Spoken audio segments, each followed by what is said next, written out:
Nasunugan naman ang 8 pamilya sa Valenzuela kagabi. Ang mga residente nagbayanihan pa para labanan ang apoy. Nasa frontline ng balitang yan, si Hannibal Talete. Ayun na! Ayun na! Pinapatay na sa likod! Pinapatay na! Meron na! Ayun na!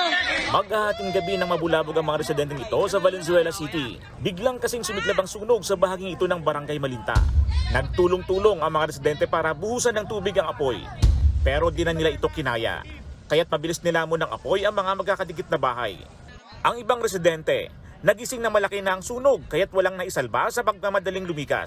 Pagising namin, malakas na po yung apoy kaya lumabas na lang kami mag-iina. Kasi pumuputok na yung mga may ground na po yung pintuan namin Sobra pong hirap. Parang gusto ko pang manakaw kaysa masunugan po Ang residenteng si Edgar, napatakbo pa uwi nang malaman ang nangyari.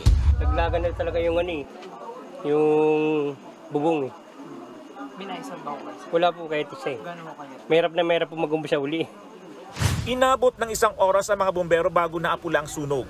Aabot sa 8 pamilya ang nawalan ng tahanan. Isang residente pa ang sugatan matapos malapnos ang balat habang lumilikas. Patuloy ang investigasyon sa pinagmulan ng sunog. Agad naman daw magbibigay ng paunang tulong ang barangay para sa mga naapektuhang pamilya.